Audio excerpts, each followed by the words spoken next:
কার কার কাছে আমার মতো এই কাজটি বিরক্ত লাগে?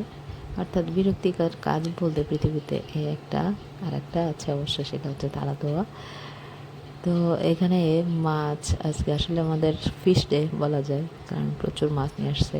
সেই মাছগুলো প্রসেস করে তারপর হচ্ছে যদিও কেটে আনা, তারপর মাছগুলো ধোয়া অনেক কষ্টের এক কথায়। মাছ থেকে আপনার আঁশ ছাড়ানো, তারপর হচ্ছে আপনার যে মাছের এত লালা সেইগুলা পরিষ্কার করা।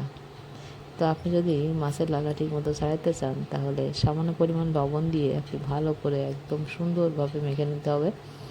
মাখার পর যদি আপনি সুন্দর মতো পানি দিয়ে মাছটা ধুয়ে ফেলেন, তাহলে মাছের লালা অনেকটা কমে যায়। তো এগুলো আসলে আগে জানতাম না, তবে সংসারে কাজ করতে করতে আস্তে আস্তে শিখে গেছি যে কিভাবে করলে সুবিধা হয়। সেটা আস্তে আস্তে আসলে আপনি নিজেই বুঝতে পারবেন। কারণ সুবিধা মতো কাজ করার যে শান্তি, সেটা আসলে অন্য কোনো কিছুতেই নাই। তো মাছগুলো ভালো করে ধুয়ে, চিংড়ি মাছ আনছিল, কি চিংড়ি মাছ তো কেটে দেয় না, চিংড়ি মাছ নিজের বাসায় আমি পরিষ্কার করেছি, কাটছি। তো চিংড়ি মাছগুলো সব কিছু ঠিকঠাক মতো পরিষ্কার করে আসলে প্যাকেটে ঢোকাবো। কারণ মাছগুলো যদি একসাথে রাখা হয়, তখন ওই যে রান্না করার সময় সবগুলো মাছ আবার পানি দিয়ে ভিজানো, আবার ছাড়ানো অনেক কষ্টের।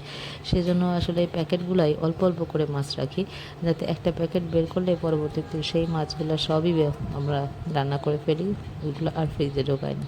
এই জন্য এই প্যাকেটগুলো ব্যবহার করি, অনেক সুবিধা এই প্যাকেটগুলো ব্যবহার করা।